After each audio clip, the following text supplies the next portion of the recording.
Madame, Monsieur, bonsoir et merci de votre fidélité renouvelée à la télévision Futur Média. Souleymane, bonsoir. Bonsoir, Chérif. Nous recevons ce soir Thierry Breton, commissaire européen pour le marché intérieur en charge du numérique, de l'industrie et des services, la défense, l'espace, l'audiovisuel et du tourisme en duplex de Paris. Monsieur Breton, bonsoir.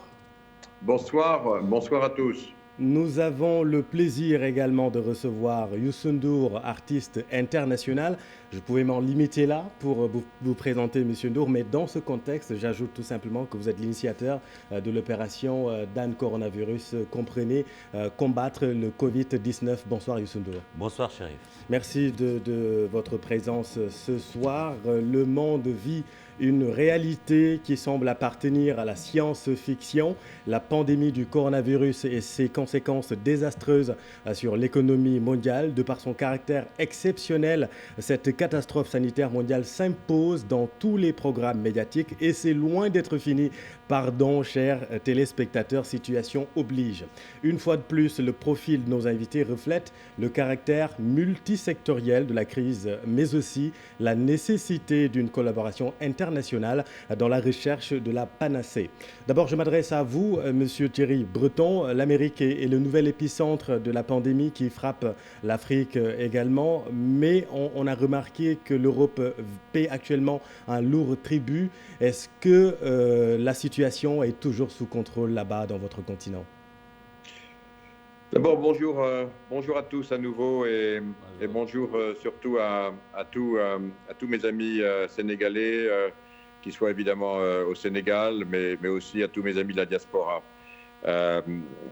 C'est vrai que nous vivons une situation, vous l'avez rappelé à l'instant, difficile. C'est une situation, je crois qu'il faut que chacune et chacun en soit conscient. C'est une situation qui touche l'ensemble de la planète. Et c'est dans ce sens qu'elle est totalement inédite. Alors c'est vrai que tout a démarré effectivement d'une épidémie d'abord en Chine. Et puis cette épidémie s'est propagée, est devenue une pandémie, c'est-à-dire qu'elle s'est généralisée. Et aujourd'hui, oui, l'épicentre de cette pandémie est en Europe. Alors en Europe, nous avons des situations qui sont contrastées. D'abord, comme dans la plupart des pays du monde qui sont maintenant touchés, les gouvernements locaux et la Commission européenne appuient bien entendu cette décision à demander instamment aux citoyens de rester chez eux, d'être confinés en d'autres termes, le temps que la pandémie puisse se régler. Et ceci évidemment afin d'éviter les contacts. Et je rappelle à chacune et chacun que cette pandémie se propage par contact. Le virus ne se déplace pas lui-même, il n'est que porté par les femmes et les hommes. Et donc, c'est lorsqu'on se touche, évidemment, que cette pandémie se propage. Et c'est la raison pour laquelle, lorsque les autorités locales demandent de rester chez soi, c'est très important de le suivre, même si, évidemment, c'est une difficulté dont nous sommes tous bien conscients. Elle ne sera que temporaire, mais elle est nécessaire. Dans ce contexte, effectivement, l'Italie, puisque vous me posez la question sur l'Europe, est le pays qui est le plus frappé aujourd'hui. D'autres le sont également beaucoup, comme évidemment l'Espagne, qui nous annonce des chiffres inquiétants. La France également. Enfin, vous savez, aucun pays d'Europe n'est épargné. Ce qui est important, c'est de voir effectivement quand les pics de cette pandémie arrivent. Nous estimons que dans quelques jours, le pic sera atteint en Italie, qu'on commencera enfin à décroître. Probablement ensuite, c'est l'Espagne, et puis la France, et puis d'autres. Voilà, donc on est encore, je dirais, au cœur de cette pandémie, mais vous avez raison de le signaler. D'autres continents désormais sont atteints. Effectivement, les États-Unis, avec là encore une situation qui se propage de façon, je dirais, inquiétante. Et donc voilà, je crois qu'il faut qu'on soit tous d'abord très conscients de cela. Il faut aussi être tous solidaires. Nous ne vaincrons cette crise sanitaire que parce que nous sommes ensemble. Le mot, pour moi, pour nous à la Commission européenne, et pour moi en particulier commissaire européen, mais aussi grand ami de l'Afrique, c'est la solidarité. Bonjour, M. Breton, bonjour Youssou N'Dour. Le secrétaire général des Nations Unies prédit le pire pour l'Afrique avec des millions de morts si rien n'est fait immédiatement. Mais avant toute initiative extérieure qui tarde à venir d'ailleurs, quelles sont les actions, les initiatives au niveau national pour non seulement endiguer le fléau, mais aussi atténuer les impacts déjà perçus au niveau socio-économique. Merci Souleymane. Si vous me permettez, je voulais saluer notre ami le commissaire Thierry Breton, qui est un grand ami du Sénégal et de l'Afrique. Effectivement, si nous coordonnions nos efforts, je pense qu'aujourd'hui, on est au milieu de la gravité sur la sensibilisation. Je m'explique. Je crois qu'aujourd'hui, on a vu beaucoup de pays se confiner. Beaucoup de pays interdire énormément de choses jusqu'à séparer des familles. Ça veut dire que la propagation de cette pandémie, elle est dangereuse. Elle nous coûte des millions, des milliers de personnes.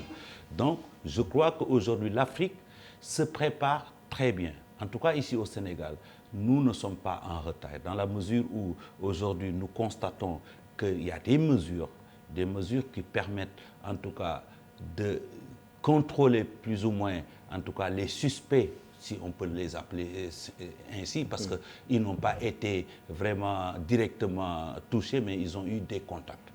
Nous avons des contacts communautaires qui, chaque jour, sont évalués, et je crois que c'est comme cela que nous pouvons continuer à vraiment faire barrage à la propagande. Et oui, je pense qu'aujourd'hui, l'heure est grave, et la seule solution est unique, c'est vraiment que les gens restent chez eux, les gens diminuent les activités pour ne pas avoir une propagation. Vous l'avez dit, Youssou N'Dour, je le rappelle, vous êtes un leader d'opinion africain. Est-ce que la réaction africaine est à la hauteur actuellement? Oui, moi je vois beaucoup d'initiatives. D'ailleurs, nous lançons des initiatives. Ça fait très longtemps que je n'ai pas parlé avec autant de personnalités en Afrique. On se parle énormément la nuit, on se parle, les gens échangent des messages et tout, et nous sommes en symbiose. Et je pense que les États font leur rôle, mais ce n'est pas une question un problème que de nos États. C'est un problème de chacun d'entre nous. Et je pense que les leaders d'opinion sont interpellés, les sportifs, en tout cas tous les gens, les célébrités en Afrique sont interpellés pour appuyer en fait l'action des gouvernants, utiliser toutes nos forces qui nous réunissent, la CEDEAO, l'UEMOA, l'Union africaine, et pour essayer de mener vraiment ce combat ensemble. Parce que si nous ne menons pas ce combat ensemble, on a des frontières partout. Et donc, ce n'est pas possible. Tout le monde sait ce qui se passe autour de nos frontières. Donc, on est obligé d'être ensemble. Ce qui se passe au Mali, ce qui se passe en Mauritanie, concerne le Sénégal, vice-versa. Alors, M. Breton, peut-être sur cette question, sur la réaction de l'Afrique, justement face à l'urgence de la situation, est-ce que vous avez des échos déjà de ce qui est fait et quelle est votre appréciation des initiatives et des propositions qui ont été envoyées aux dirigeants africains mais aussi aux dirigeants du monde? Tout à fait. Nous avons bien entendu ces appréciations, nous les suivons et je voudrais revenir sur 2 ou 3 éléments que vous avez indiqués. D'abord, je le dis à chacune et chacun, attention aux chiffres. Ce virus, bien sûr, est un virus qui est très contagieux. C'est la raison pour laquelle il faut, bien entendu, éviter les contacts. Alors, on ne sait pas encore. Il y a peut-être des conditions. On est en train d'étudier tout ça. Il est sans doute sensible peut-être à la température, à l'hygrométrie. Donc, on regarde tout ça. Il y a sans doute des régions du monde qui seront sans doute moins touchées que d'autres. Et nous espérons en particulier que l'Afrique en fera partie. Mais avant de tirer des conclusions scientifiques, et nous avons tous ces éléments que nous analysons quotidiennement, voilà, attention aux chiffres. J'ai entendu vous citiez le chiffre de millions de morts. Je crois qu'il faut faire très attention. On n'en est pas du tout là. En revanche, pourquoi on n'en est pas là? Parce que précisément, on évite pendant cette période qui durera quelques semaines, on évite les contacts, comme vient de le rappeler Youssou N'Dour, et c'est important. Deuxième élément, je voudrais le dire, tout le monde est identique face à cette pandémie. Il n'y a pas de pays qui est mieux préparé que d'autres, ou qui était mieux préparé que d'autres. Je vais vous donner un exemple. Tout a démarré en Chine, comme vous le savez, à la fin de l'année dernière. En janvier, la Chine nous a appelés à l'aide. Et nous avons envoyé, l'Union européenne, 56 tonnes de matériel, de masques, de produits, parce que la Chine ne pouvait pas faire face à cette pandémie. C'était la solidarité. Nous avons envoyé aussi beaucoup de moyens financiers. C'était normal.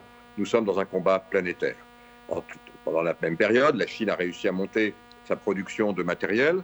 Et maintenant, la Chine renvoie à l'Europe l'aide qu'elle lui a apportée. Mais entre-temps, l'Europe monte aussi ses capacités de production. Et croyez-moi, je pousse beaucoup, car je sais qu'à un moment, si nos amis africains en ont besoin, nous voulons aussi être prêts pour répondre présent, parce que c'est ça, évidemment, la solidarité qui nous unit. C'est une solidarité humaniste, c'est une solidarité qui nous unit devant cette pandémie. Troisième point, et encore une fois, je le dis, aucun pays ne peut dire j'étais mieux préparé que d'autres, parce que tout ceci nous a pris vraiment par surprise. Mais on s'y prépare. Et maintenant, les décisions que je vois effectivement qui sont prises par le président Macky Sall, par exemple au Sénégal, mais aussi ailleurs dans tous les pays d'Afrique, me semblent aujourd'hui proportionnées par rapport à ce que nous voyons. Il faut simplement que chacune et chacun les entende.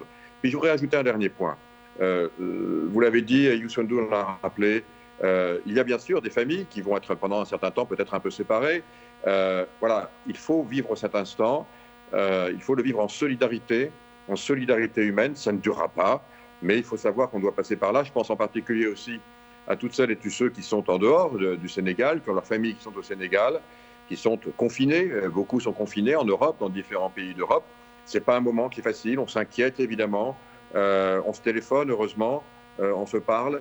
Mais voilà, c'est un moment qui est un moment nécessaire. C'est un moment d'humanité aussi, où quelque part, de façon tout à fait extraordinaire, on peut peut-être ressentir pour la première fois depuis fort longtemps que l'humanité, c'est toutes les femmes et les hommes qui la composent et que nous sommes tous égaux devant ce qui se passe, mais aussi que nous devons tous être solidaires parce que c'est précisément parce que l'on respecte les autres qu'on se respecte soi-même et inversement dans ce moment très particulier de notre histoire. Alors Thierry Breton, on va parler dans un instant de cette distanciation sociale que vous avez évoquée et surtout l'apport du numérique dans ce monde d'aujourd'hui. Mais restons d'abord sur la solidarité mondiale et la coordination internationale dans la lutte contre la pandémie. C'est ce qui a fait défaut tout de même au début avec des fermetures de frontières en rang dispersé. La présidente, donc votre patronne Ursula von der Leyen, avait elle-même mis en garde contre ces fermetures de frontières. Est-ce que le monde n'a pas été très solidaire dès le début de la pandémie? Non, mais vous avez parfaitement raison de le rappeler. Et, vous savez, je ne ferai aucune langue de bois avec vous. Je suis du reste, en tant que commissaire chargé du marché intérieur, en charge précisément de faire en sorte que le marché fonctionne correctement. Et c'est vrai, c'est ce que je vous disais tout à l'heure, c'est l'illustration de ce que je vous disais tout à l'heure. Cette pandémie a pris tellement tout le monde par surprise, que la première réaction, ça a été de voir un petit peu qu'est-ce qu'on avait chez soi. Je ne cache pas du reste qu'il y a eu des comportements qui étaient tout à fait scandaleux, qui ont été identifiés dans certains pays où certains ont voulu voir quelques stocks ici ou là, notamment de masques pour se protéger ou pour protéger les personnels de santé. Et qui... Pardon ? La République tchèque, par exemple. Oui, il y en a eu un certain nombre qui ont fermé effectivement leurs frontières. Et puis, par un peu de crainte pour voir un peu ce qui se passait. Et désormais, je suis content de vous dire que j'ai beaucoup travaillé à ça. Voilà, les frontières sont ouvertes. Il y a eu ce moment un peu d'inquiétude où il fallait regarder un peu ce qui se passait. Voilà, ce moment maintenant est derrière nous. Alors, il y a aussi beaucoup de fake news là-dedans, hein. Donc, on en parlera tout à l'heure. Il y a beaucoup de choses qui sont dites et qui sont fausses. Il faut qu'on soit très prudent. Il faut regarder les choses factuellement. Donc la réponse, c'est oui. Il y a eu un moment au début où les États ont été pris, je dirais, par surprise. Il y a eu des réactions telles que vous l'évoquez. Ce n'est plus le cas aujourd'hui et c'est une bonne nouvelle. Et désormais, du reste, la Commission s'est vue confier, car je le rappelle, la Commission européenne n'a pas dans sa responsabilité les politiques de santé, mais depuis 10 jours, elle s'est vue confier la coordination. C'est moi qui en suis le responsable pour essayer de voir précisément les équipements nécessaires et comment les dispatcher. Et je le redis, nous sommes déjà en train de réfléchir à augmenter de façon très sensible nos capacités pour pouvoir ensuite aider ceux qui en auront besoin, qu'ils soient en Europe, mais aussi qu'ils soient à l'extérieur de l'Europe et je pense en particulier à nos amis africains si c'était nécessaire un jour. Et justement, Thierry Breton, dans le cadre de cette solidarité, la réunion des chefs d'État et de gouvernement en visioconférence jeudi dernier a été très attendue. Or, malheureusement, à l'issue de cette réunion, il n'y a aucune action, disons, très précise sur laquelle il y aurait un consensus. Quelles sont les conclusions, justement, de cette réunion par rapport à ce qui est attendu de l'Europe en termes d'action au niveau international? Alors, il faut être là très précis. D'abord, évidemment, il y a l'aspect humain. Et pour nous, c'est évidemment la priorité absolue. C'est-à-dire, encore une fois, faire en sorte que les personnels de santé soient protégés, que l'on puisse évidemment veiller à ce que pendant cette période intermédiaire, le confinement soit respecté. Et puis, il faut faire en sorte aussi que pendant cette période également transitoire, par définition, les entreprises ne soient pas trop impactées. Parce que vous savez, ici en Europe, on a un nombre très très important d'entreprises, et vous le savez, qui sont aujourd'hui totalement à l'arrêt depuis maintenant quelques semaines. Et donc il faut pouvoir voir comment on peut les assister dans cette période tout à fait particulière, notamment en ce qui concerne leur trésorerie. Donc là, les États membres ont pris leurs décisions, les mécanismes sont en place, et la Commission elle-même, qui a pour responsabilité, comme vous savez, de veiller à ce que le système économique fonctionne correctement, a pris des décisions, d'une part, pour lever immédiatement les interdictions, les limitations d'aide d'État en temps normal. Donc c'est important pour que les États puissent éventuellement intervenir ici ou là si c'est nécessaire, de façon transitoire.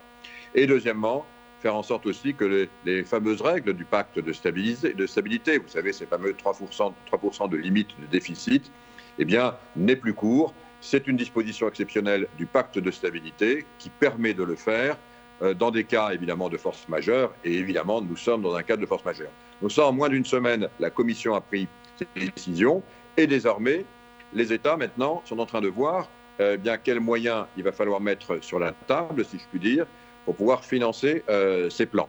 Alors la Banque centrale européenne a pris un certain nombre de décisions, c'est une première étape. Maintenant, il convient que chaque pays fasse remonter ses propres plans nécessaires d'accompagnement, et puis on verra ensuite effectivement quels instruments utiliser pour les financer. Est-ce que c'est la dette qui est émise par la BCE? Est-ce que c'est d'autres mécanismes? Certains parlent d'obligations, ces fameux bonds, ces fameux Corona bonds ou autre chose. On verra ensuite. Moi, vous savez, je suis pragmatique. Je suis un ancien ministre des Finances de la France, mon pays d'origine. Et évidemment, j'ai bien indiqué à tout le monde qu'il fallait commencer à avoir ces plans. Et puis que c'est qu'une fois que ces plans seraient présentés, qu'on discutera des financements et pas l'inverse. Et donc c'est le mandat qui a été donné par le Conseil des chefs d'État et de gouvernement jeudi soir à la Commission et surtout à l'Eurogroupe, je dirais, que de se donner 15 jours pour remonter ces plans et puis discuter ensuite en fonction de ce qui remontera des modes de financement adéquats. Et je voudrais vraiment dans ce moment, je sais bien que, vous savez, on dit beaucoup de choses sur l'Europe qui n'est pas... Il y a un mot qui revient en permanence, c'est la solidarité. Il faut être solidaire, nous serons solidaires. Et puis voilà, on est dans une phase où effectivement les uns et les autres s'expriment. Mais vous savez, quand je vois ce qui se passe aux États-Unis, c'est la même chose. Vous avez des États qui font des choses de façon totalement disparate. Vous avez des États qui ont fermé leurs frontières, comme la Californie. Sur l'État de New York, on a pensé même fermer la frontière et passer une frontière, une douane maintenant, pour ceux qui connaissent, entre l'État de New York et l'État du Connecticut ou de New Jersey. Et les gouverneurs font un peu ce qu'ils veulent. Donc vous voyez, chacun aujourd'hui réagit en fonction de ce qu'il voit. Donc attention, ne jetons pas la pierre sur quiconque avant d'en tirer les conclusions in fine. Il y a une situation inédite. Elle crée des bouleversements majeurs aux États-Unis, y compris dans leur structure. Elle crée des débats en Europe. Elle va créer des discussions en Afrique, c'est légitime. Mais à la fin, nous devons tous être solidaires dans notre pays, solidaires parmi tous nos voisins et solidaires entre les continents. Oui, Monsieur le commissaire, merci beaucoup, cher ami. Je voudrais juste attirer l'attention sur deux choses. Aujourd'hui, on se rend compte que les pays se referment sur eux-mêmes. Ça, c'est une réalité. La deuxième chose, il y a une grande question. Pendant que les gens ils parlent de millions de morts en Afrique, nous avons quand même une question en suspens. On a parlé de l'effet de la chaleur par rapport à cette pandémie au niveau de l'Afrique. Il il n'y a pas de scientifiques, les scientifiques ne sont pas sortis pour nous dire exactement. Pendant que nous avons des questions, il y a même des réponses qui nous viennent de l'extérieur. Qu'est-ce que vous pensez de cette étude qui pourrait être menée ou qui est en train d'être menée sur l'effet de la chaleur par rapport à cette pandémie? Il y a aussi, deuxièmement, il y a juste aussi le point de voir qu'aujourd'hui, il n'y a plus de ligne rouge au niveau des institutions qui stabilisaient un tout petit peu la dette et toutes les choses. Il n'y a plus de ligne rouge. On entend des 2 000 milliards ici, on entend des 1 000 milliards ici. Donc, est-ce que l'Afrique a la possibilité aussi de traverser cette ligne rouge, c'est-à-dire de prendre des décisions pour aller un peu plus pour sa dette, aller un peu plus pour l'urgence et préparer son avenir? Alors, la première question, je le redis, attention aux chiffres, personne ne peut dire, encore une fois, vous savez, les chiffres, on avait dit au début que le virus était très létal, c'est-à-dire avait des taux de mortalité très élevés. On voit que finalement, c'est heureusement, fort heureusement, c'est beaucoup moins que ce qu'on pensait. C'est déjà énorme, c'est quelques pourcents, 1%, 2%, 3%, ce qui est déjà énorme, mais beaucoup moins que ce qui avait été craint au début. En revanche, ce qui est vrai, c'est qu'il est très contagieux, donc il faut effectivement s'astreindre aux règles qui sont demandées par le gouvernement. Donc attention aux chiffres, je ne reconnais pas les chiffres que vous indiquez, évidemment, et Dieu soit loué. En revanche, là vous avez tout à fait raison, c'est d'indiquer qu'on voit des frontières se fermer. Le virus, il ne connaît pas les frontières. Donc voilà, ce qu'il faut encore une fois, c'est travailler en solidarité, voir ce qui se fait chez les uns et chez les autres, et voir vraiment comment on peut s'aider. Et en tout cas, nous, au niveau de la Commission européenne, je dois vous dire que nous avons créé un groupe de commissaires qui sont déjà en train d'anticiper, de voir si jamais il y avait un besoin, comment nous pourrions aider nos amis africains, y compris, je reviendrai dans un instant, sur les aspects financiers dont vous venez de parler. Le deuxième point, c'est qu'effectivement, on est en train, vraiment, tout ça a été pris vraiment par surprise. Je vous indiquais tout à l'heure que l'Espagne est aujourd'hui en train de devenir le pays peut-être qui va dépasser l'Italie dans le nombre de personnes atteintes. En tout cas, elle s'en rapproche dangereusement. Et je me souviens, moi, il y a 5 semaines, j'étais en Espagne, je faisais une visite officielle, j'étais en train de discuter avec la ministre de la Santé, et pendant notre discussion, elle apprend, en cours de notre discussion, on vient d'avoir notre premier cas détecté. C'était il y a 5 semaines. Vous voyez la vitesse à laquelle les choses se sont déroulées. Alors maintenant, donc, si je vous dis ça, c'est qu'évidemment, nous n'avons pas encore l'ensemble des données scientifiques, mais nous travaillons énormément. Du reste, à Dakar, il y a, comme vous savez, un laboratoire très important de l'Institut Pasteur qui travaille aussi. On a des laboratoires qui travaillent beaucoup en Europe. Et nous avons mis toutes les puissances de calcul, d'une part, pour modéliser, puisque le génome maintenant du virus est connu, donc modéliser avec des bibliothèques de molécules tout ce qui pourrait éventuellement, dans l'interaction, commencer à composer les éléments d'un vaccin, ce qui sera évidemment très important. Donc là, on a heureusement une forte accélération de la recherche, et notamment grâce à la simulation des supercalculateurs, et c'est très important. Et puis deuxièmement, il y a effectivement toutes les analyses qu'on commence à essayer de tirer, donc de l'évolution de la pandémie à travers le monde. Et donc on essaie d'intégrer toutes les données qu'on a en ce qui concerne est-ce qu'il y a une relation ou peut-être est-ce que le virus se propage plus facilement sous certaines températures, moins facilement sur d'autres? Est-ce qu'il se propage plus facilement avec une certaine hygrométrie, par exemple? Alors, c'est beaucoup trop tôt pour le dire. Donc, personne ne peut vous dire les choses là-dessus. Donc, faites attention, là encore, aux fake news. Sachez en revanche que les scientifiques y travaillent, notamment en utilisant les modèles mathématiques, les algorithmes et les puissances de calcul. Mais je tiens à vous le dire parce que je le vois et c'est aussi dans mes responsabilités. Il est beaucoup trop tôt pour le dire, mais on y travaille. Donc je ne sais pas répondre à votre question aujourd'hui. Ce que je peux vous dire, c'est qu'on est en train effectivement, les scientifiques, il faut écouter, vous savez, dans ces moments-là, que les scientifiques et les médecins et pas les autres. Chacun, encore une fois, et c'est parfaitement respectable, peut avoir ses idées, bien entendu à ses croyances auxquelles il doit se raccrocher. C'est très important pour sa vie personnelle, mais on est dans un domaine qui est un domaine médical et scientifique. Et donc là, il faut laisser les scientifiques et les médecins travailler. C'est trop tôt, Youssou N'Dour, pour vous le dire. J'espère qu'on va avoir des informations et quand on les aura, bien sûr, on les partagera avec tous nos amis et bien entendu en premier lieu avec nos amis africains. Alors, dernier point, évidemment, tout ceci va mobiliser des montants importants. Bon, et donc, là encore, il faut commencer à regarder ce que les institutions internationales peuvent faire. Je sais qu'elles y travaillent, je sais qu'elles se penchent sur la question. Il faudra évidemment travailler ça dans le cadre des multilatéralismes dans lesquels nos pays coopèrent. C'est très important de travailler dans le cadre de multilatéralisme. Je le redis, aucun pays seul ne peut régler les problèmes tout seul. On le voit bien. Je vais rappeler tout à l'heure, la Chine n'a pas pu le faire, elle nous a appelés. Maintenant, c'est l'Europe avec la coopération. Les États-Unis sont en manque de ventilateurs, de produits, de masques. Vous avez vu que dernièrement, du reste, le président des États-Unis en est même allé jusqu'à réquisitionner ce qui ne s'était pas vu depuis la guerre, je crois, des entreprises pour essayer de combler les retards et les manques. Vous voyez, chacun, finalement, est dans une situation qui est une situation inédite et il faut bien le comprendre et le respecter. Mais je le redis, on en sortira, c'est évident, mais on en sortira uniquement parce que nous sommes solidaires. Et croyez-moi, je me battrai jusqu'au bout, moi personnellement, et c'est aussi pour ça que je vous remercie de me donner cette possibilité de m'adresser à vous aujourd'hui, ce soir. Je serai vraiment le défenseur de cette solidarité.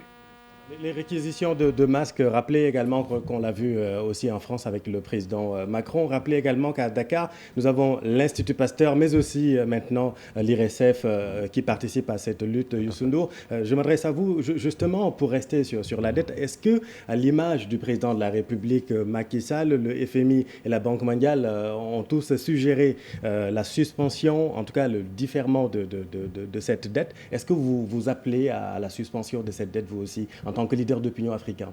Mais tout à fait, j'appelle à la suspension de cette dette parce que je crois que nous vivons un moment très important. Ce moment-là, c'est un moment de panique, c'est un moment où c'est une chose qui va impacter sur tout, c'est-à-dire des gens aujourd'hui même qui travaillent un peu partout dans le monde sont impactés, même par rapport à cette situation. Donc nous demandons solennellement l'effacement de la dette. Mais nous en demandons aussi un respect des formes, en tout cas, ou des termes. Je m'explique. Il y a ce qu'on appelle la dette.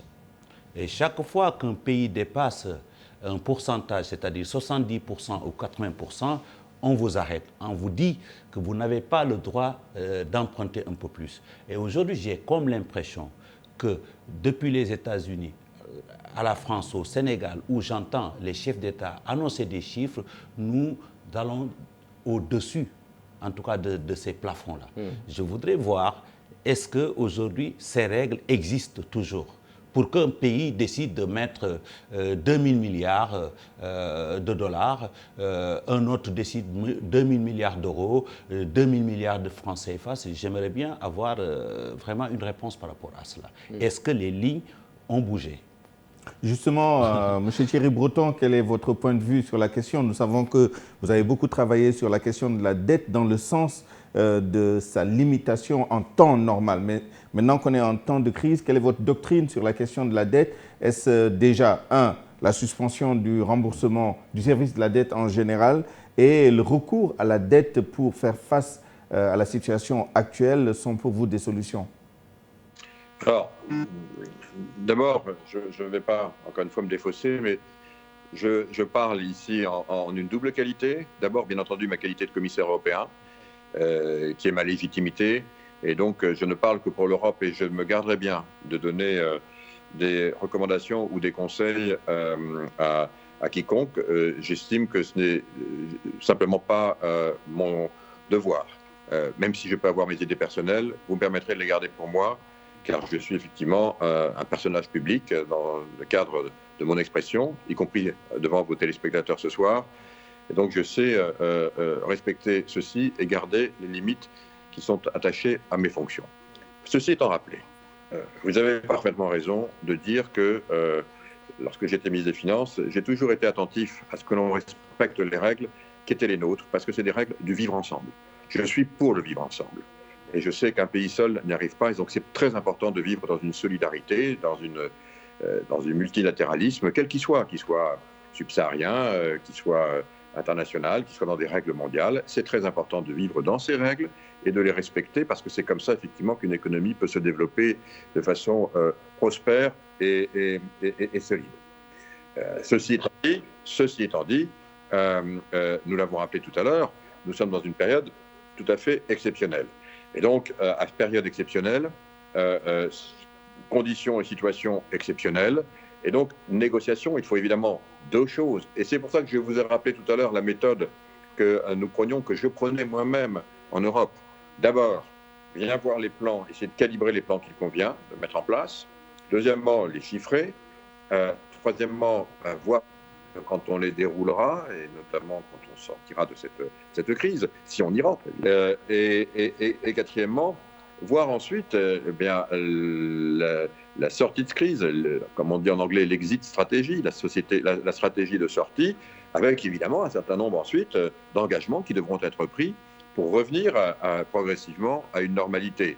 On sait bien que l'argent ne tombe pas du ciel et que donc il faut ensuite avoir cette vision à moyen terme. Ce qui est très difficile dans la crise actuelle, pour l'instant, à l'heure où nous nous parlons, aujourd'hui même, c'est que nous n'avons pas la durée exacte de cette période. J'espère qu'elle sera de quelques semaines, peut-être tout au plus de quelques mois, mais au fond, personne ne peut dire encore exactement très précisément lorsque l'on rentrera de nouveau dans une véritable normalité. Il n'en demeure pas moins que les États, évidemment, doivent aussi commencer à penser, je dirais, à l'instant d'après. Et donc, à partir du moment où on va peut-être alléger des contraintes pour passer ce cap particulier, il faut savoir que derrière, il faudra remettre une stratégie pour pouvoir y revenir, parce que c'est tout simplement, encore une fois, les conditions de notre vivre ensemble. Donc voilà exactement comment il faut voir les choses. Et je pense que c'est du reste l'esprit qui anime les chefs d'État responsables, c'est-à-dire ces deux niveaux. Le niveau de passer l'instant, discuter évidemment avec les institutions bilatérales, et puis derrière, commencer déjà à réfléchir à l'instant d'après, avec les engagements qu'il conviendra de prendre aussi pour revenir progressivement à une normalité. Justement, lors du sommet du G20, le président Macron a annoncé une initiative forte en soutien à l'Afrique face au virus. Le Premier ministre éthiopien, Abiy Ahmed, a demandé pour sa part 150 milliards de dollars, soit quelque chose comme 138 milliards d'euros pour aider l'Afrique face au Covid. Est-ce que cela vous semble correct? Est-ce que ça vous semble juste? Mais je crois encore une fois qu'il est parfaitement légitime que chacun essaye de voir en gros d'anticiper, de chiffrer ce moment particulier. Et puis une fois qu'on a à peu près ce chiffre arrêté, alors est-ce que c'est le chiffre que vous évoquez, est-ce que c'en est un autre? Je ne sais pas y répondre. Encore une fois, ce n'est pas mon rôle et je ne le ferai pas. Et je n'ai pas non plus les éléments pour pouvoir y répondre. En revanche, ce qui est certain, c'est que je crois qu'il est important de calibrer effectivement en gros ce montant. Et puis ensuite, comme je l'ai expliqué tout à l'heure au niveau de l'Union européenne, discuter avec tous les acteurs responsables de la planète, les institutions responsables, de voir comment on finance, ça peut être des dons, ça peut être des allègements de dettes, ça peut être des prêts, comment on finance précisément ce paquet qui a été évalué et qu'il faudra mettre sur la table pour pouvoir passer ce moment. Mais je crois que ce travail est important de faire en commun. Et encore une fois, là encore, vous voyez, vous le rappeliez tout à l'heure, le virus n'a pas de frontières, ne connaît pas les frontières. Il faut aussi discuter entre nous, entre vous, pour qu'on essaie de bien identifier, de calibrer le montant nécessaire pour passer cette situation tout à fait inédite.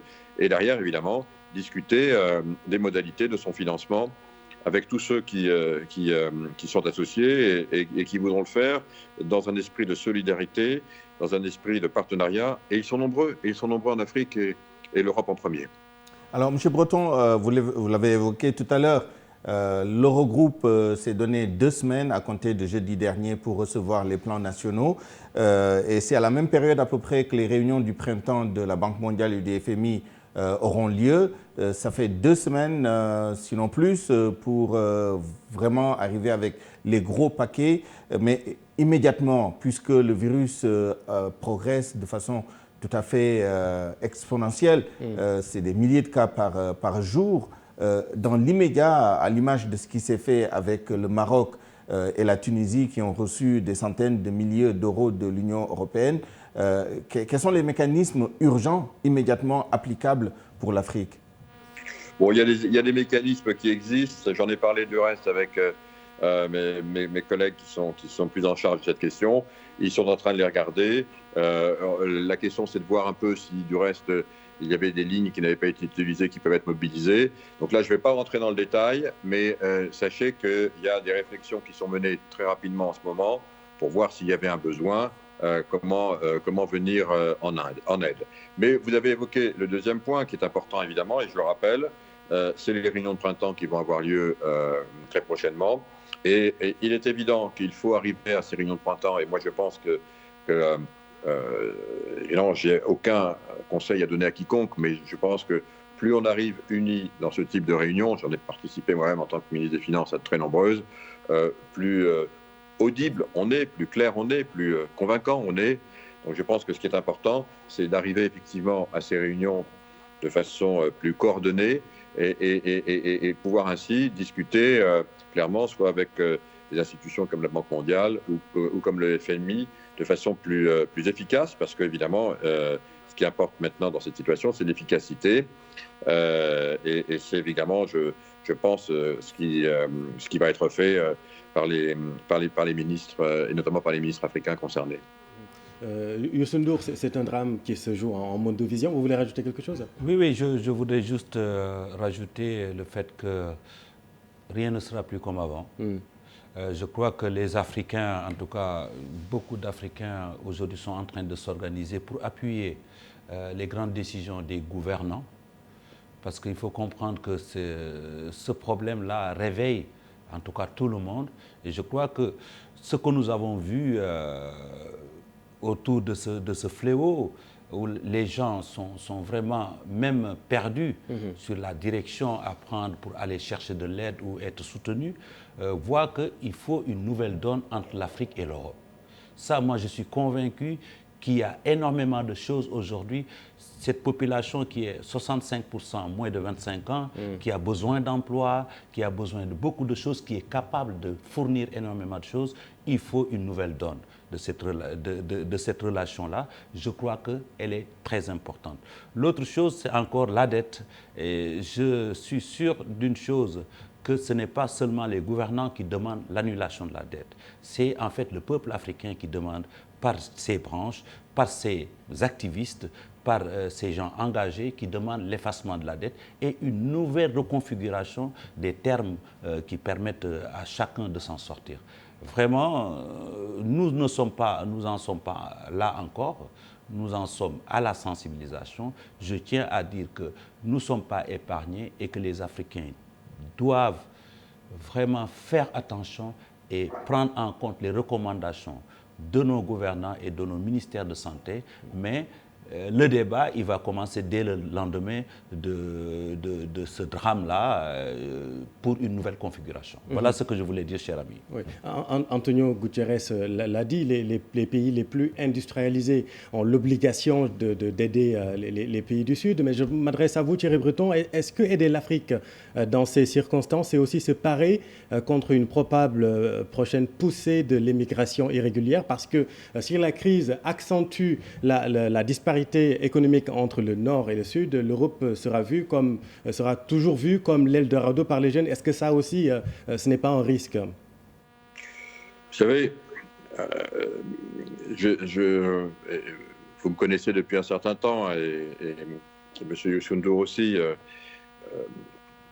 Une grande partie de ma vie, je me suis battu pour essayer de faire en sorte que, de là où j'étais, et tout simplement parce que je connais bien le continent africain, j'ai tellement d'amis et je partage aussi tellement de ses valeurs. J'ai toujours considéré que le devoir, et vous avez raison de rappeler ce devoir que nous pouvons avoir, c'est un devoir de permettre à toutes celles et tous ceux qui y vivent de pouvoir y progresser, s'épanouir et travailler, avoir un emploi. Moi, avant d'être commissaire, c'est ce que j'ai essayé de faire de là où j'étais.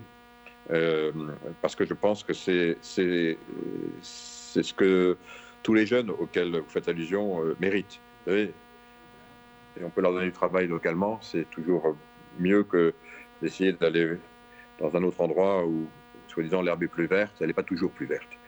Donc, quand vous parlez de coopération, c'est comme ça, moi, que je la vois, vraiment. Et c'est ça ce qui me motive, beaucoup plus que toute autre considération. les considérations auxquelles vous faites référence, pour moi, c'est des considérations négatives. Et moi, je suis beaucoup plus, et c'est ce que je prône, croyez-moi, au sein de la Commission européenne, désormais de là où je suis. C'est vraiment faire en sorte que nous puissions aider ce formidable réservoir d'énergie que constituent tant de pays africains. Évidemment, parmi ceux-là, le Sénégal qui m'est cher, mais d'autres aussi, avec tant d'intelligence, d'énergie, de vivacité, de capacité d'innovation. Et donc, voilà, je voulais vous le dire. Je pousse beaucoup et je suis écouté. Et on va monter des plans pour précisément faire en sorte, avec notamment les représentations de l'Union européenne dans tous les pays où nous sommes présents, et vous savez que nous avons partout des représentations, aider précisément toutes celles et tous ceux qui sont tellement en appétit de travailler, de pouvoir le faire et de pouvoir le faire le plus possible localement, parce qu'il y a tant à faire.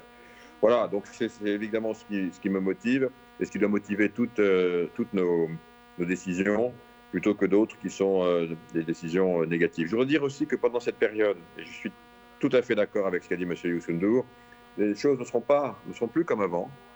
Je crois qu'on vit un moment unique sur la planète. On le passera, on le gagnera, c'est certain. On le gagnera d'abord parce que nous sommes tous solidaires. Il y a vraiment ce sens, et vraiment, je le redis, j'entends bien, évidemment, les discussions des uns et des autres. J'entends ceux qui disent l'État aurait dû faire ci, l'État aurait dû faire ça. Voilà, c'est facile. La réalité, elle n'est pas celle-là. C'est que les dirigeants qui prennent les décisions, notamment de dire qu'il faut rester pendant un certain temps chez soi, le prennent éclairés. De conseils qui sont eux-mêmes éclairés, qui sont des conseils scientifiques, qui sont des conseils qui ont fait leurs preuves. Donc il faut les entendre pour ce qu'ils sont.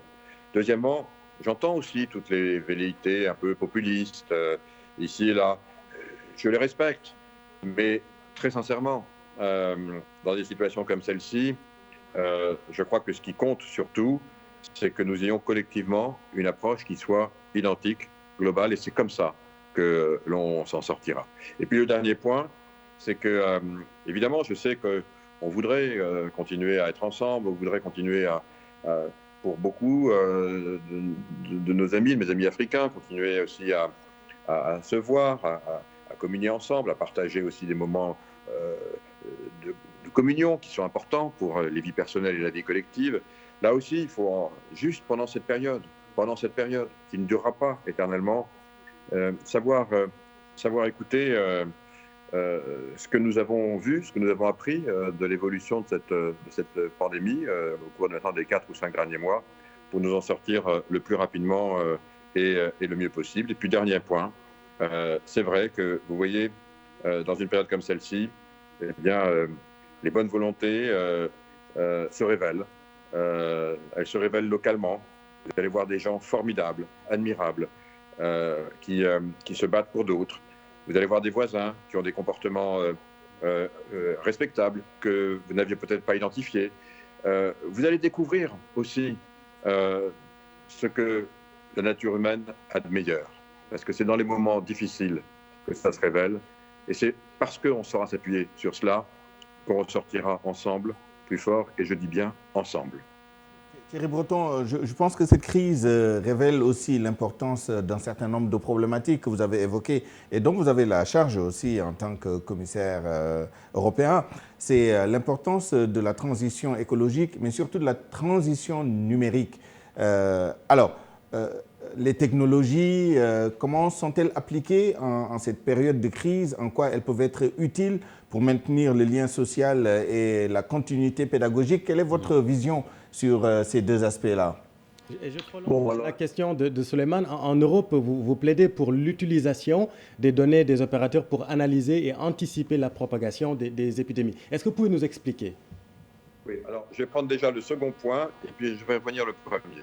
C'est vrai qu'en Europe, j'ai été celui qui a demandé non pas l'utilisation des données des opérateurs parce qu'elles sont évidemment la propriété de ceux qui les émettent, mais pour pouvoir, et je vous l'ai dit tout à l'heure, pour que les scientifiques qui travaillent aujourd'hui sur les modèles et sur les modèles de propagation du virus eh bien, il faut essayer de tirer les conséquences, notamment de l'impact du confinement par rapport à une propagation qui se ferait sans confinement. Et pour ça, il était important qu'ils aient accès aux données. Alors, il ne s'agit pas d'avoir les données de tout le monde, il s'agit d'avoir des données uniquement agrégées, qui sont ensuite utilisées de façon statistique, probabiliste, donc un seul opérateur suffit. On a demandé uniquement d'avoir des données quotidiennes qui sont complètement agrégées, anonymisées, c'est-à-dire qu'il était impossible de savoir qui en a été l'origine, juste pour pouvoir suivre si effectivement, quand confinement il y a ou il est demandé, est-ce qu'il est bien suivi et quelles conséquences on peut en tirer précisément pour l'évolution du pic et la limitation de la pandémie. C'est donc pour utiliser des modèles mathématiques et pas du tout pour faire comme l'ont fait par exemple certains pays, je pense en particulier par exemple à la Chine, un suivi vraiment individualisé, personnalisé des personnes. Très objectivement, à titre personnel, je suis contre et ce n'est pas du tout ça dont il s'agit en Europe. Donc merci de me permettre de le préciser. En ce qui nous concerne, c'est uniquement une petite partie des données. Je le redis, on a par exemple 4 opérateurs à peu près par pays, ou 3, comme au Sénégal, par pays de télécommunications. On ne demande pas de données de tout le monde. On prend par exemple les données agrégées d'un seul opérateur, essentiellement le plus important, puis ça nous permet d'avoir en extrapolation une idée qui affine les modèles mathématiques. Le premier point maintenant, revenons au premier point, l'importance évidemment, dans cette période si particulière, des réseaux de télécommunications. Vous voyez, Youssou N'Dour le sait, je vais très souvent à Dakar et j'aime tellement y être. Bon, là je ne peux pas y être. Et donc on utilise les réseaux pour pouvoir m'adresser à vous tous, à vous toutes. Mais je ne suis pas le seul. Tous ceux, d'abord ceux de la diaspora, mes amis de la diaspora, vos familles, le font, évidemment. C'est un moment important où on a envie d'échanger, de partager. Et alors, il y a évidemment les réseaux de télécommunications plus standards, où on va pouvoir utiliser ces réseaux pour s'envoyer ne serait-ce que des messages. Comment ça va? Comment ça se passe? Et c'est normal. Donc déjà, là, il y a évidemment ce lien social qui se crée et qui est extrêmement important et qui se crée du reste, qui se développe, évidemment, d'autant plus que dans cette période, pour celles et ceux qui sont confinés, notamment en Europe, ils doivent rester chez eux et ils ont un peu plus de temps, même si dans le même temps, certains vont pouvoir peut-être travailler, les enfants vont peut-être avoir des cours qui leur seront envoyés à distance, enfin que sais-je. Bon. Et puis il y a aussi, évidemment, à travers ces réseaux, que ce soit les réseaux de télévision, les réseaux de télécommunications, les réseaux Internet, on va les appeler de façon plus générique comme cela. Il y a évidemment la capacité aussi de diffuser des petites vidéos, d'utiliser des services pour, encore une fois, communiquer de façon visuelle, et puis aussi de regarder des séries, enfin, tout ce qui fait aujourd'hui, utiliser les grandes plateformes, les grands réseaux sociaux. Je ne vais pas les citer pour faire de publicité, mais tout le monde voit ce à quoi je fais référence. Enfin, tout ça, au fond, est un élément nouveau aussi, hein, bien sûr, de nos vies, à différents niveaux, évidemment, à différents aspects.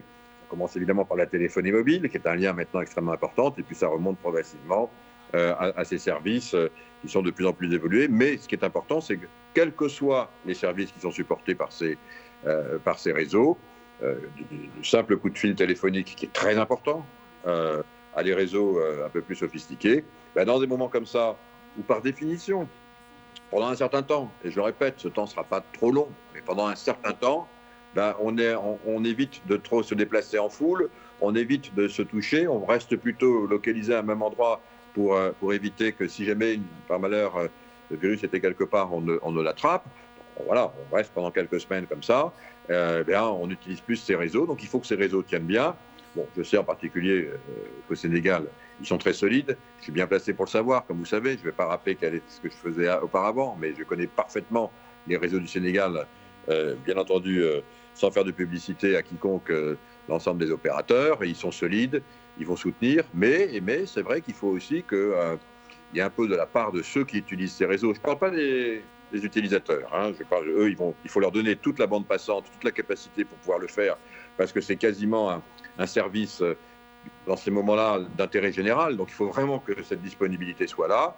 Il faut que ceux qui utilisent aussi ces réseaux pour diffuser des contenus limitent peut-être un tout petit peu pendant cette période la qualité, ce qu'on appelle la largeur de bande passante qui est utilisée.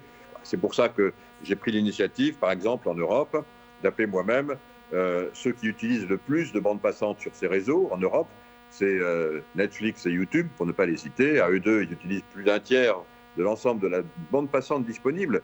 Vous voyez, c'est énorme, avec 2 entreprises seulement. Donc, comme en ce moment, beaucoup d'Européens sont chez eux, ils regardent un peu plus souvent ces séries et ces films. Alors, j'aurais demandé de baisser un tout petit peu pendant cette période la qualité de compression, sans pour autant dégrader la qualité pour l'utilisateur final, et qui a libéré de nouveau 25% pour qu'il y ait plus de place, pour que toutes ces activités dont j'ai parlé tout à l'heure puissent se développer. On sait qu'elles vont augmenter sans pour autant affaiblir les réseaux. Et je le redis, les réseaux dont on dispose et que je connais bien au Sénégal sont évidemment armés pour ça. Et il faut aussi que ceux qui les utilisent, les content providers, comme on dit, les fournisseurs de contenu, soient un tout petit peu disciplinés dans cette période, sans pour autant du tout toucher au programme, mais en libérant un tout petit peu de bande passante. C'est ce qui a été fait de façon je dirais, volontaire, en tout cas en Europe. Donc, si je vous comprends bien, au civisme numérique. C'est important de rappeler quand même que pour les téléspectateurs qui nous regardent, que vous êtes l'ex-patron de Atos et que vous étiez au Sénégal. Je rappelle également que vous êtes vu conférer la nationalité sénégalaise en 2015 et que vous êtes très attaché à Agoré, dont vous avez écrit 2 de vos livres. Juste sur le numérique, Youssou N'Dour, avec le Covid-19, les liens physiques sont coupés. Le président Thierry Breton l'a rappelé, laissant place aux services d'urgence, consultation à distance, télétravail, cours en ligne. L'IA a bouleversé nos vies et nos emplois. Qu'est-ce qu'on peut retenir comme leçon après Covid-19 du numérique? Mais je pense qu'aujourd'hui, les sociétés de télécommunications, d'ailleurs, qui ont commencé à communiquer, tout le monde sait que pendant cette crise, ces sociétés-là gagnent beaucoup d'argent parce que les gens sont obligés de communiquer et tout. Et je crois que c'est là où quand même on demande un peu plus de solidarité, un peu plus de partage, un peu plus de compréhension et un peu plus de sensibilisation. Et je pense que je ne peux pas rajouter plus que ce que le commissaire vient de dire, qui est un grand ami de l'Afrique, qui connaît très bien les compagnies.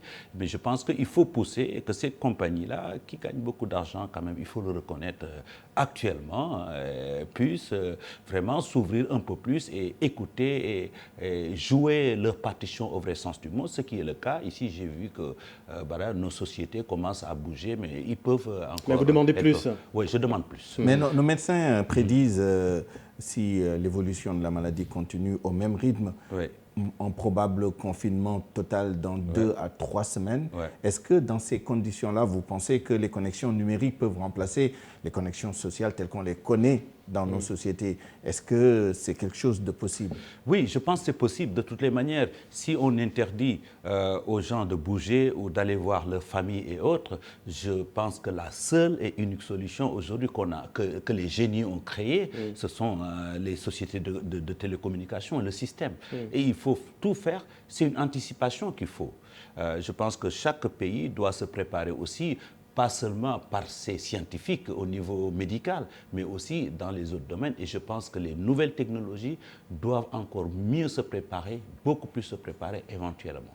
Thierry Breton, le mastodonte de la FinTech que vous êtes, vous allez dans le même sens, j'imagine. En Europe, vous êtes au Visio Apéro, vous nous demandez au Visio Ataya au Sénégal? Non, mais je crois que je suis tout à fait d'accord avec ce qu'a dit Youssou N'Dour, évidemment. D'abord, je vois... pour beaucoup de grandes entreprises, un élan pour contribuer, apporter leur contribution dans cette période toute particulière. Je sais qu'au Sénégal, elles ne sont pas les dernières à le faire. Ça continuera, j'en suis certain. C'est vrai qu'on est dans un moment particulier. Et donc je les vois contribuer, certaines avec des moyens financiers, d'autres avec des bonus. Il y a beaucoup d'idées qui se font et sincèrement, il y a beaucoup d'initiatives qui sont déjà en place et qu'il faut saluer et qu'il faut encourager.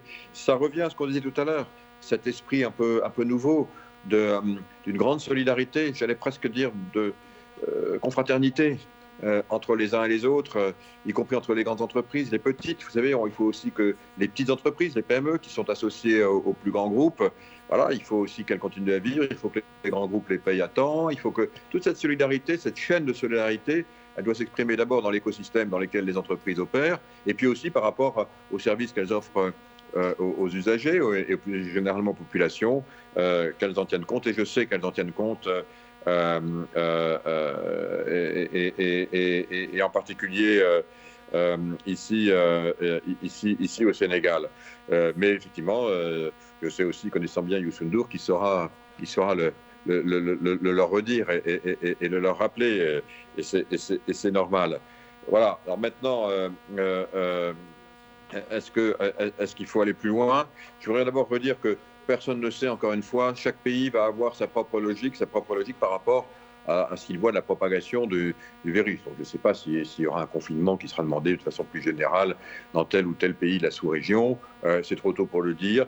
La seule chose qu'il faut se dire, c'est que si jamais un jour c'était dit, ce serait évidemment de façon temporaire, et ce serait pour des raisons dont on a parlé abondamment au cours de cette émission, qu'il faudra évidemment respecter, et que dans ce contexte-là, oui, c'est vrai que les moyens de télécommunication, quels qu'ils soient, même un coup de fil, vous savez, ça change, 2 coups de fil, on le sait. Et moi, je connais bien mes amis sénégalais, des fois, ils passent beaucoup de temps au téléphone, et c'est normal. Ben voilà, il y aura sans doute plus de trafic, il y aura plus de volume, ce sera normal. Il faudra que les opérateurs en tiennent compte pendant cette période particulière. Ma dernière question sur l'avenir. Vous allez du public au privé, ou du privé au public d'ailleurs, parce que vous avez passé plus de temps dans le privé que dans le public. Comment voyez-vous les interactions, les collaborations entre le public justement et le privé à la lumière de ce que le secteur privé fait actuellement pour appuyer les États, notamment en Afrique, au Sénégal plus précisément, pour combattre le Covid? Le rapport de force, comment il va s'établir après cette crise d'après vous? Alors, vous savez, c'est très difficile. D'abord, je ne veux pas tirer de conclusion sur ce qu'a été ma vie. Ma vie a été un hasard. Hein. C'est vrai que j'ai eu la chance d'être à la fois un chef d'entreprise. Vous l'avez rappelé aussi, un écrivain. J'ai écrit un certain nombre de livres, dont beaucoup du reste au Sénégal. Et puis j'étais enseignant aussi. J'aime beaucoup enseigner. Je crois qu'il faut faire le lien, encore une fois, entre l'intérêt général, qui est le service aux autres, que ce soit à travers effectivement des missions pour les gouvernements. Maintenant, j'ai l'honneur d'en exercer une très importante pour le continent européen. Mais je n'oublie pas, vous voyez, j'oublie pas quelles sont mes racines. Elles sont évidemment françaises, je suis français, mais elles sont aussi africaines et sénégalaises. Vous l'avez rappelé tout à l'heure. J'essaie de là où je suis de faire un pont, d'être un petit élément qui fait un pont entre tout ce que je connais, tout ce que la vie m'a permis de connaître, d'apprendre, d'apprécier. Et c'est évidemment à travers la vie, c'est évidemment toutes les rencontres que j'ai pu faire, les femmes et les hommes qui les composent. Sachez qu'elles sont profondément au fond de mon cœur, et que donc je me bats aussi pour elles. Et quand je me bats pour l'Europe, en ce moment, je me bats aussi pour mes amis africains. Et je me bats pour mes amis africains avec la double connaissance qui est la mienne, celle du monde de l'entreprise. J'essaie effectivement de faire en sorte que dans tous les dialogues que j'ai en ce moment avec les chefs d'entreprise, qu'ils aient ce sens de l'intérêt général, qu'ils le redéveloppent plus, parce que je crois profondément que dans le monde qui va se redessiner, la notion d'intérêt général va être beaucoup plus portée par les entreprises. Elles ont évidemment un objectif, servir leurs clients, pour certaines servir aussi leurs actionnaires, mais de plus en plus, elles doivent avoir à jouer un rôle un peu plus large dans la société, dans les sociétés dans lesquelles elles opèrent. C'est ce qu'on appelle la raison d'être, ou the purpose en anglais. Hein. C'est un domaine qui se développe beaucoup et qui fait le lien quelque part entre l'intérêt particulier qui est porté par définition pour une entreprise qui doit offrir un service et l'intérêt général qui nous concerne tous. Alors voilà, je me bats, moi, pour que ce pont soit de plus en plus étroit entre les intérêts généraux et les intérêts particuliers. Nous sommes arrivés à terme de cette émission. Juste dernière question que je pose à vous deux, l'ancien chef d'entreprise que vous êtes et l'homme d'affaires Youssou N'Dour. En même temps, je veux dire, avec tout ce qu'on vient de dire, l'activité ne doit pas s'arrêter parce qu'il faut penser quand même à l'après-coronavirus. Je pose la question d'abord à vous, M. Breton. Comment concilier protection des travailleurs et poursuite de l'activité dans ces circonstances ? Alors, on en revient tout à l'heure à ce qu'on a dit. C'est très important que dans cette période, on trouve les moyens effectivement d'accompagner cette transition. Il faudra donc que chaque pays ait un plan pour précisément accompagner. Et dans l'accompagnement, il y a la protection des travailleurs. C'est absolument essentiel. Les travailleurs, évidemment, quels qu'ils soient, à quelque niveau qu'ils opèrent, ils font partie évidemment de l'activité, de la richesse économique, du tissu social. Il faut impérativement le préserver. Dans cette période tellement particulière, Ça a un coût, il faut donc pouvoir le financer, parce qu'il est indispensable pour pouvoir redémarrer, de le garder intact et de pouvoir ainsi mieux rebondir. Mais j'y rajoute, et donc c'est toute la discussion qu'on a eue, et notamment sur les moyens de financement, et puis ensuite à en discuter avec les instances idoines, pour une période encore une fois transitoire. Et puis il y a aussi tout ce que cette crise doit nous poser comme question. Je reviens à titre personnel, à titre collectif aussi, dans les familles, sur la notion d'intérêt général et sur la notion de solidarité. Moi, je pense qu'il y a quelque chose qui est sorti vraiment autour de cette crise, qui est une crise malheureuse, mais bon, la sensibilisation est au milieu et vraiment c'est la chose qui est sortie de cette crise. Les gouvernants sensibilisent, tout le monde sensibilise, les chefs d'entreprise sensibilisent. Par exemple, je donne juste un exemple, parce que rappelons-le, aujourd'hui nous sommes dans la sensibilisation. Vous sortez de chez vous, vous rentrez dans une maison. Devant la maison, il y a de l'eau et il y a du savon, vous nettoyez les mains. Vous rentrez dans la maison, avant même de saluer quelqu'un, vous avez un peu de gel. Si c'est respecté au niveau des entreprises et des maisons, je pense que là, le point de la sensibilisation, elle est très importante. Parce que n'oublions pas encore, il y a beaucoup de menaces. Et il faut rester vraiment autour de la sensibilisation. Et je donne vraiment ce point. Il est important parce qu'on a beaucoup parlé de l'avenir. C'est vrai que rien ne sera plus comme avant. Nous comptons renégocier, revoir des choses, reconfigurer des choses, effectivement. Mais pour l'instant, c'est la sensibilisation. Devant la maison, on nettoie les mains avec du savon. On rentre dans la maison. Avant de toucher quelqu'un, on a un peu de gel. Au sortir, même si vous habitez votre propre maison, vous sortez, vous revenez, vous vous lavez les mains devant la maison. Et vraiment, cher ami, je voudrais vous remercier, l'Union européenne, te remercier, Thierry, vraiment pour cet entretien. Vous avez montré encore une fois votre attachement à l'Afrique et vous êtes un grand ami du Sénégal. Merci beaucoup. Et je tiens à vous dire, merci Youssou, je tiens à vous dire que je souscris à 100% à ce qu'a dit Youssou N'Dour. Évitez aussi, quand une fois que vous êtes lavé les mains, de vous toucher. Ce n'est pas la peine, pendant quelques semaines. Et après, vous pourrez de nouveau vous toucher, vous embrasser. C'est très important. Et puis j'ai une conviction, et je voulais la partager avec vous en conclusion. Bien sûr, on va s'en sortir. Elle touche tout le monde, toute la planète. Mais je suis convaincu qu'on en sortira plus fort et plus solidaire. Merci à tous. Merci à vous, Monsieur Thierry Breton. Je rappelle que vous êtes le commissaire européen pour le marché intérieur en charge du numérique, de l'industrie et des services, la défense, l'espace, l'audiovisuel et du tourisme. C'est beaucoup de boulot quand même. Hein? Oui, c'est beaucoup de travail, oui. Mais j'y ajoute aussi parce que je me suis invité dans le nouveau projet qui est maintenant, qui est le projet très particulier qui consiste à accroître les coopérations entre l'Union européenne et l'Afrique, et j'en suis maintenant un membre actif. Voilà. C'est normal, vous êtes numérique.